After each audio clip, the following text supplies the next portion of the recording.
Hello there, I'm Cat Lake. I'm founder of Bodhranii, the online community for every Bodhrani the world over. And thanks for everybody's support as we launched on Facebook this week with our brand new Facebook page at facebook.com/Bodhranii. Now this is going to be the first edition of what I might call Bodhranii TV. We'll see how it goes. But anyway, let's start with a message.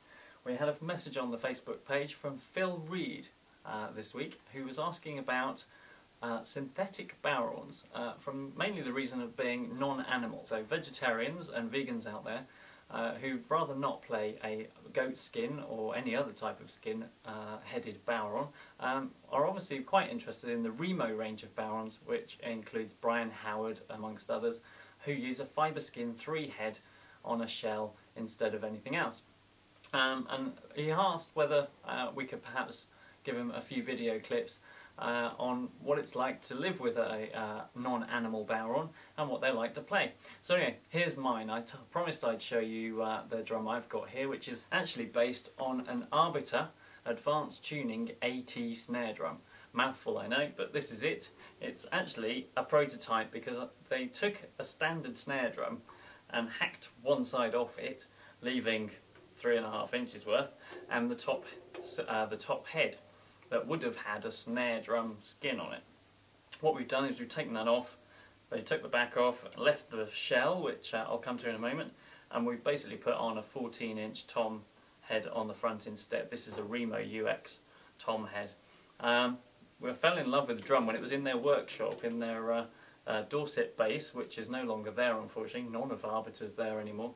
And he said, we really hate this drum, we really would like to get rid of it. And I said, well, don't chuck it away, because I really like it, and if you could turn it into a Bodhran for me, I'd really be quite chuffed. So it's got all this engraving in it, which was there when I first saw it, and I fell in love with it and said, yeah, that'll do, make me a Bodhran out of that, and we'll see how it goes and what it's like to play on stage, which I have to admit, it's brilliant, and I use it as my main drum all the time now. The old goatskin Mike Quinlan does still get used fairly regularly, but nowhere near as much as this drum. Mainly because, of course, a fibre skin or synthetic head doesn't get affected by the weather, the humidity or anything else in fact. So it does tend to get taken out a lot of the time, and we still take the Mike Quinlan out to the occasional session. Anyway, so we took that apart. The advantage of using this drum is that you can obviously change the head really quickly. It takes about 5 minutes to change the head.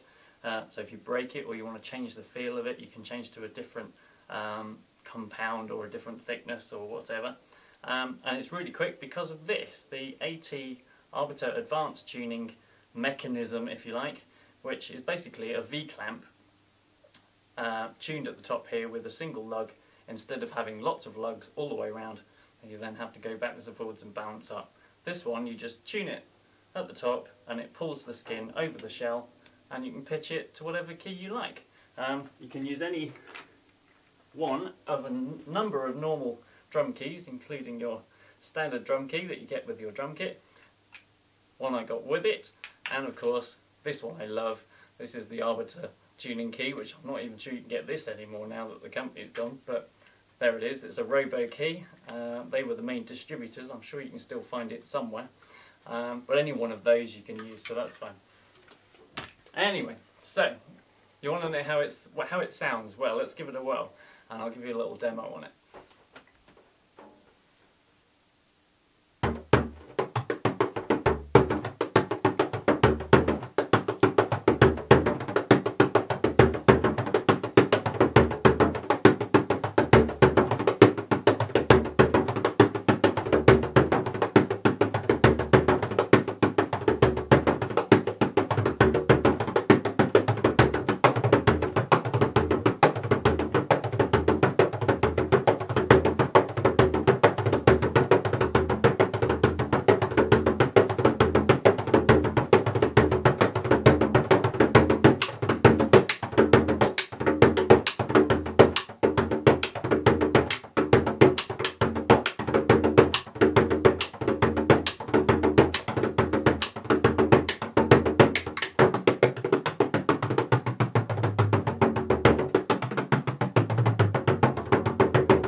So that's a Arbiter AT prototype Bodhran for you. If you want to discuss it in more detail, visit the Facebook page at facebook.com/Bodhrani, and I look forward to speaking to you there. Till next time, bye for now.